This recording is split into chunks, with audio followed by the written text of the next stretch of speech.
خۆشەویستان ئەمڕۆ لەگەڵمان بن وەک دەمەوێت ئاماژەی پێ بکەم ئەمڕۆ بەرنامێکی تایبەت ئەکەین لەسەر ڕەوینەوەی کۆمەڵێک دەنگۆ و دواتریش لەسەر بوهتان و کۆمەڵێ قسەی دەوروبەر لەگەڵمان بن لە کەناڵی بیکەیفۆ و کۆمەڵێک بابەتی تایبەت ئەمڕۆ خەینە ڕوو بزانین هۆکارەکانی بوهتان چین ئەو کۆمەڵە کێشانە چین کە خەڵک لە خۆیانەوە لە ناخی خۆیانە دروستیەکەین لەگەڵ کاک حاجی ئارامە کە پیاوێکە شانازی پێواکەین لەگەڵمان بن. حاجی دەمێ بپرسم ئەم ڕەنجۆڤەرە دەڵێن بە پارەی مزگەوت کراوە توانی ئەوم بۆ ڕوون بکەیتەوە؟ سپاس بۆ خەمخۆریتان کاگوڵبن. سەرەتامە ڕەنجۆڤەر نییە تا ئێستش کوردی خۆمان داوای لێ ورد نەکەین غەڵەتمان کرد. جەنابەت وایان پێوتی بەڵام با بزانن ئەو کوردانەی خۆمان ڕەنجۆڤەر یعنی مۆدێلێکە لە مەیکی لاندرۆڤەر، ئەمە شەریکەی لاندرۆڤەرە. لاندرۆڤەر چەند بەشێکیە، چەند مۆدێلێکی ئەو ڕەنجۆڤەری هەیە، دیسکەڤەری هەیە، فریلانسی هەیە، ئەمە بەشێکە لەو بەشە. ئەمە ڕەنجۆڤەر نییە، با بزانن کە ئەویان بۆ ڕاستکەمەوە. و دووەمین خاڵیش ینی کڕینی سیارە لە وڵاتە شتێکی زۆر قورس نییە، واتە بەو شێوە نییە زۆربەی کەس توانێت سیارە بکڕێت. و ئەم سیاریش کە من کڕیومە زیاتر لە 8 مانگ پێش پرۆژەی ئەو مزگەوتی کە دەستمان پێ کردووە کڕیمانە و بەڵگەشمانەیە لەسەر کڕینەکەکە لە ئۆکشن سیارەکە دەعم بووە. گەر دوای شانتانم ئەم لای دەعم بووە، یعنی لەوانەیە یەکێک ببینە لەوانەیە بیوتە هەرچا نابێتەوە، دامەکەی بەو شێوازە بووە. بۆیە ئەوەی کە ئێلێن دوورە لە ڕاستیەوە الحەمدوللا تاریخ خۆمان کڕیمانە و چاکمان کردووە. لەخوا بەزیابێ. کاک حاجی کە تۆ دەڵی چاک نەئەکرایەوە هەڵبەتە لای وەستایەک چاکتان کردووە. من پێم خۆشە دوای بەرنامەکە بچینە لای ئەو وەستایەوە ئەگەر یادی و ئاسایی بێ بەلاتەوە. من ئەمڕۆ پێم خۆش ئەوەی ژێر بەڕێوی خینە سەر بەڕە بەڕاستی بزانم ئەم سیارەیە چۆن چاکی کردوتەوە، چۆن بەشکاوی هێناوتانە. بەڕاستی سیارە لە ئۆکشنی شارزانە، هەموو کەس دەتوانێت بیکڕێ بەڕاستی، بەتایبەت بەڕێزی شەکە کە فول تایم ئیشەکەیت و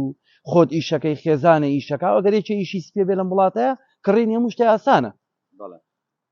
زۆر باشە. ئێمە پەیوەندیەکەین بەو برای کە بۆی چاکردوین لەوانەیە معروفێ لە ناو زۆرینەی خەڵکشا و شتێکی شاراوە نییە. کاتی خۆی کە من سارەکەم بەدانی کڕیوە عادەتەن لای ئەو برایە سارە چاکمەوە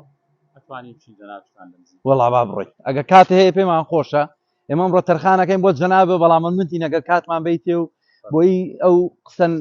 قسانەی خەڵک بڕەوێنینەوە بەڕاستی. فەرموو فەرموو فەرموو کاکە.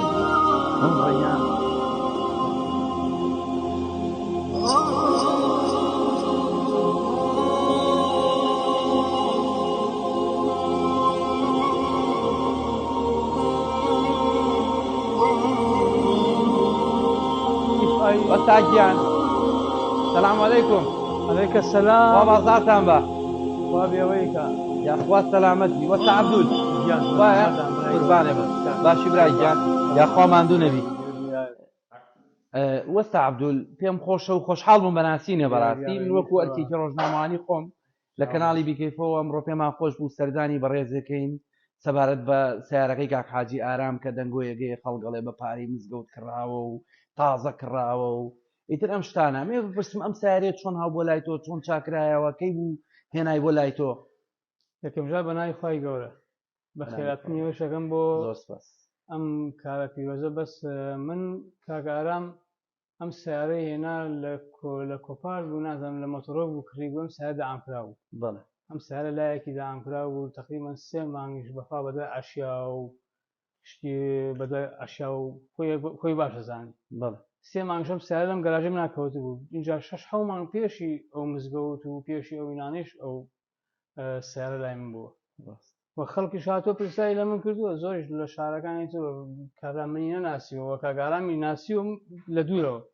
تێتی کاکە ئەو پیاوە بیستومە ڕەنجۆڤەری پێ و پارەی کۆکرۆتە و سیارە هەیە. وتم کاکە تۆ لە خۆتانەوە بۆ قسەیەکەم برامە و کابرا 8 مانگ پێشەوەی پارە کۆکاتەوە بۆ مزگەوت ئەو سیارە لێرە بووە. من کامیرەم لایە ئەو کامیرەکانە چەکیکەن تەواوی پرۆڤە ئەوە هەمووی پرۆڤە. نەبوو کاگارەمە بەخۆ مش کاگارم هەر لەم وڵاتە ناسیومە هەرچی ڕاستیمەوە ڕاستیەکانڕم بەخوا حتا خۆشم زەرم لەو سیارە کردو خۆی باشە زانێ پرسیایی لێ بگە خی گەورە سەلامت دوو جار کلیلەکانمان کلی ساگەشمان لێون بووە یعنی ئەوە زۆر ماوەتە لە لاو باشە وەستا عەبدولپێڵن ڕەنجرۆڤەریان لادلۆڤەر لاندرۆڤەر ئەی باشە بۆ کوردی خۆمان پێڵێ ڕەنجرۆڤەر ئەمە یعنی نازانم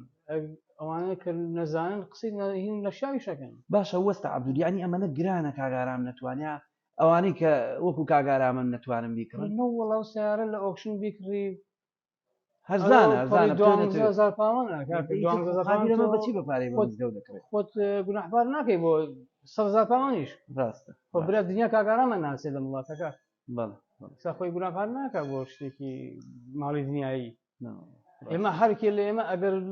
جوابیشمان نەبێ ئەگەر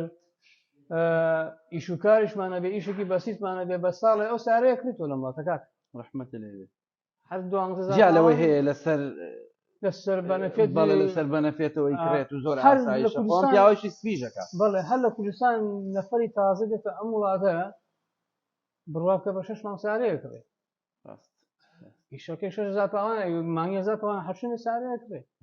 اینجا بەخوا من چۆن پێڵم ئەوە ئەو سیارە کە هەکراوە ئەو پیاوەی ناتی بۆ من وەکو خۆم ئاگادارم 7 مانگ 8 مانگ پێشی ئەوش مزگەوت پێێتەوە پارەکە و کاتەوەم پیاوە سیاری ناوە زەرریشە تیا کردووە بەخوا پرسیارشی بەڵاکیلەکانماون بوون کرد خۆی سەر سیارەکە بە تەواوی تاوت ئێستا شاک نەبووە بڵێ وڵای من وەکو ئەرکێکی ڕۆژنامەوانی خۆم بەڕاستی چون بۆ لای کاک حاجی خۆی هاتیشم بۆ لای بەڕێزواش ئەشمە شوێنی ئیشەکەی ئەمێ ئەم شتۆکو ئەرکێکی ڕۆژنامەوانی خۆم بڕەوێنمەوە بەڕاستی یعنی خەڵکانی کوردی خۆمان بی لەوە ناکەنەوە پیاوە چەند ساڵ خزمەتی کردووە چەند ساڵە پێناوی خوا خزمەتی کردووە بەڕاستی بی لەوە ناکەنەوە بەڵام ئامادەن کۆمەڵێ بۆتانم لاولای بۆ دروستکەن باشتر وایە گوێ لە قسەی کەس نەگیری بە هەر خەڵک قسە بکا بۆ خۆی هەزاران جار من زۆر شتیان قسە پاڵی من کاکە لەم گەراژە سیارە دێن سیارە واکەن سیارە من وەڵی کاکە من بەیانی تا ئەوە بە پێم ئاوەها کار و کاسکی حەڵا فروتەنیە لە دەستی ماندوو لە سەسکی تێرە یاخوا ماندوو قوربانە من سپاسی بەڕێستە ماندوو نەبی یاخوا قوربانە بە چاوە ماچەکە خۆشەویستان پێم خۆش بوو شتێکی جوانم بینی بەڕاستی کە ویستم بڵێم ئەم ڕقەمە چۆن دەستی کەوتووە چەنی تێچووە کاک حاجی سڵاوی خواو لێ بێت کاک حاجی ئەم ڕقەمە چەنی تێچوو چۆن دەستێکە و ڕاستیان ڕقەمە ئەمە هەدیەی کەسێکی زۆر خۆشەویستە نامێ نایی بڵێم بەڕاستی من هیچ پارێکی پێ نەداوە هەدیەیە و طبیعیە هەموو کەسێک ئەتوانێت ئەو ژمارەی کە ئەوێ لە ڕێگەی دیڤڵی واتە دایرەی مرورەوە دەستی بکەوێت و یاخود لە بازار ئاکردرێ نرخەکەی ناڵێم لەبەروی هەدیەیە وتوانەکە پارێکی زۆری پێچوە بەڵام بەلای منەوە زۆر جوانە لە هەموو پارە قیمەتێک قیمەتی زیاترە چون هەدیە کەسێک خۆشە بچم بۆ شوێنی ئیشەکەی کاک حاجی ئارام زانم لێرە ئیشی چییە چۆن ئەم پارە و شتەپەیە ئەکاباوا بڵێم کە بەڕاستی خەڵکانێک هەن بە نوعێ تێگەن بۆی ئەو خەم و خەفەتێک خەڵکیش بڕەوێنمەوە بەڕاستی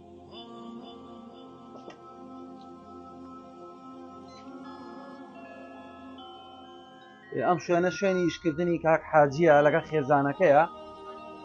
باش سپاس باشمەسەرەوە بزانم کاک حاجی ئەگەر ئەوە بێ بزانم باشە من تۆزە قادرمانایە هیلاک بووم زۆر کوڕ هەموو ڕۆژێک کاک حاجی دێت وێن سەلام عەلەیکوم دادەبانە باشی کاک حاجی جان سەلام عەلەیکوم باش قوربان خی گەورە قوتێ بە یاخوا سەلامت بیا ڕەبی حەزمان کرد ئەمڕۆ بینە خزمەت جەنابت و کۆمەڵێ پرسیاری تایبەت لەو بەرنامەیە کە باسمان کرد سەبارەت بە کڕینی سیارەکە و بەڕەوینەوەی ئەو خەم و خەفەتەی کە لە لای خەڵگەیە و بەو کۆمەڵە شتە پێم خۆش بۆ ئەمڕۆ بینە ئێرە و بەرنامێکی تایبەت لەگەڵ جەنابتا بکەین منیش بەڕاستی وەکو ئەرکێکی ڕۆژنامەوانی خۆم ئەمەوێ ئەم شتە بڕەوێنمەوە قوربانێ بم جایتە نازانم من بێم ئەو دیۆ تۆ باش سپاس کاک حاجی لێرە دانیشینە ئەوە دانیشین کاک حاجی دووبارە سڵاوی خوای گەورە لە جەنابێت پێش ئەوەی بێمە ئێرە لە لای وەستا عەبدول بووم بەڕاستی ویستمەوە بڕەوێنمەوە بزانم ئەم سیارە چەندی پێدراوە چۆن چاکراوەتەوە باش وەستاکەوتی خۆشم زەرەرم تیا کردووە ینی ئەم شتانە زۆر بە بەرحاڵ ئەمڕۆ ویستم بەڕاستی بێمە شوێنی ئیشەکە باش جەنابی لێبووی و تۆ لەگەڵ خێزان تا لێرە ئیشەکەی من لە مو دەست پێ بکەین بەڕاستی تۆ لێرە لە شوێنێکا لەگەڵ خێزان تا پێکەوە هەماهنگ و کار و کاسبی خۆتانەکە. بەڵێ ئەلبەتە ئیش جەوهەری ئینسانە ئەبێ هەموو کەسێک لە ژیانە بەپێی ئەو پیشە و میهنەیە کە هەیەی بەڕاستی شکار بکات. ئێمەش ئەلحەمدوللیلا خوای پەروەردگار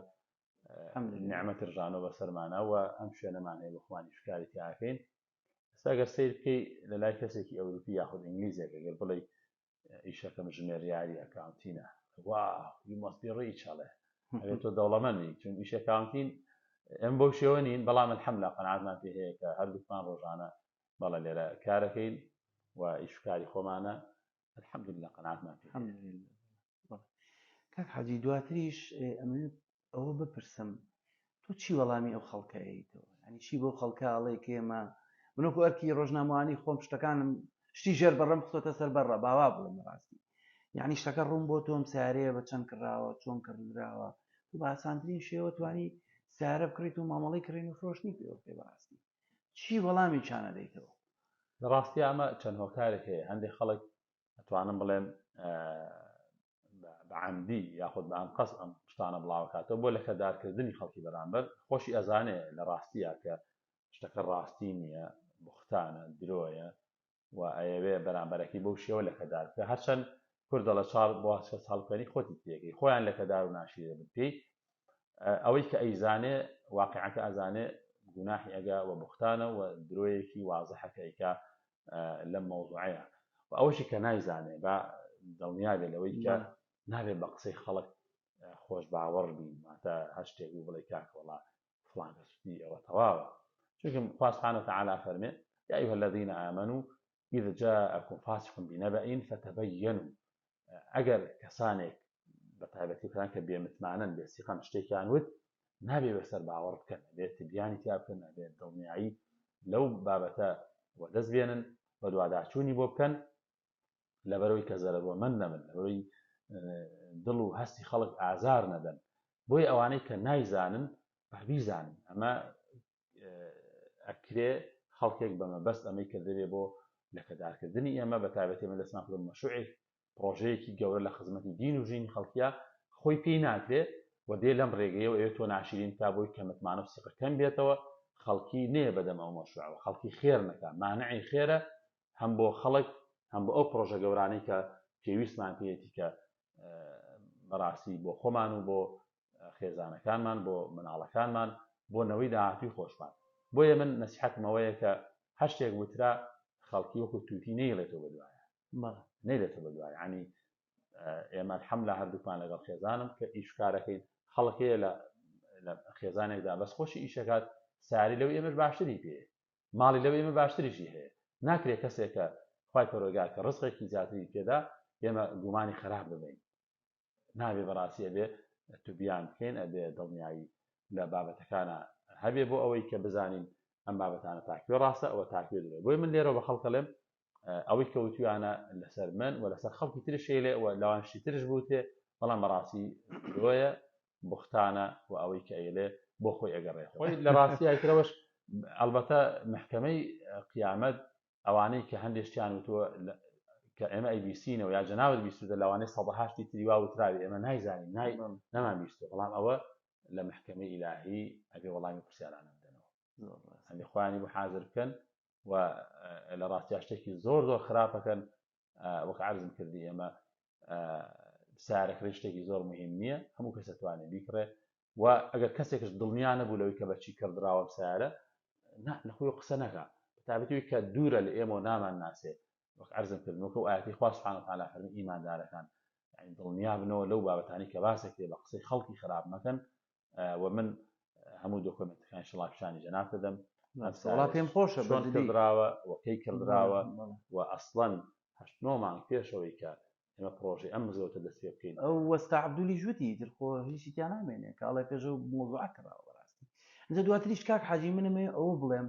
ئێوە ژمارە تەلەفۆنتانەیە ئۆفیستانە ینی خەڵکێک ئەگەر ئێوە بۆتانتان بۆ دروستکە با بێ ڕاستە خۆ بە خۆتان بڵ لە کاکی جانەرێ بشتە وایە کەسی ڕەسەن دێ بە جدی ئەو شتانە بکە بەس احتراماً کوروتەنیڵە کەسی ناڕەسەن لە پشتەوە قسەی خۆیەکە احترامە نەم قسەیەکە ئەەکەم بەڵام خۆ تەلەفۆنتان هەیە ئۆفیستان هەیە هەموو شتێک ئاشکرایتر خەڵک بۆ بێم قسانە بکە بەڕاستی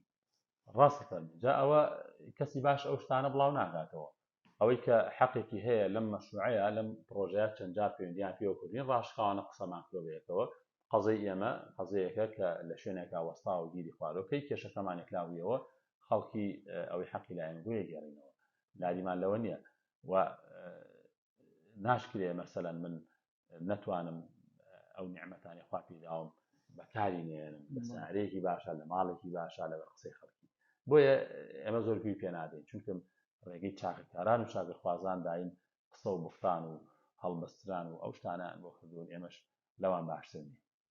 کاک حاجی گەشتێکی کەتە بێ من لەو بینیان نەمتوانی بێ پرسیارێ شێ بکەم شتێکی زاف هەیە بۆ قسەکانی گەکرا هیچ شتێکی کەونیە سپاس بۆ جەنابتان کە بەڕاستی ئەرکێکی سپاس دەکەم واجبە ئەرکێکی بەڕاستی ئەخلاقی جوان ئینسانی برایانە دڵسۆزانە ینی خۆشە هەر شتێک بێ ڕوبەڕوو ئاوها ئاشکرا شتێکی هەیە بێ ڕوبەڕوو بڵێ کاکە من ئەو کێشەیە یاخود ئەو گومان لەو بابەتە هەیە جەریئانە جورئەت کا بێ ڕوبەڕوو دابنیشێ بەڵام لە پاشمەلە وەک جەناب فەرموود هەموو کەس دەتوانێت قسە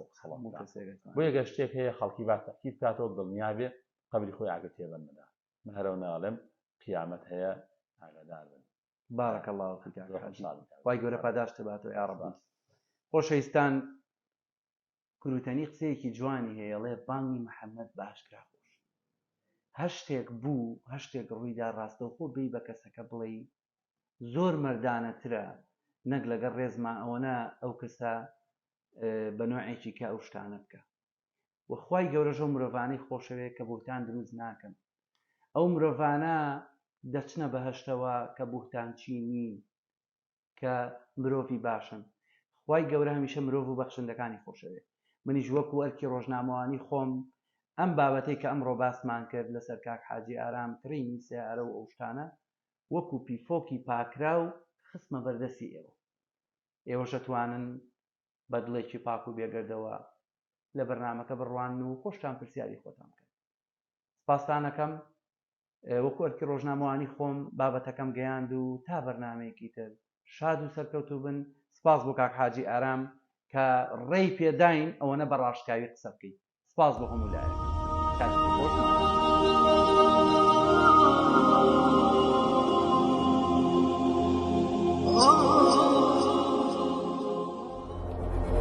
کەناڵی BK4 لە خەمی هەمووان کۆکەرەوەی کوردان لە تاراوگا بەگشتی لە ئەوروپا و بەریتانیا کەناڵی BK4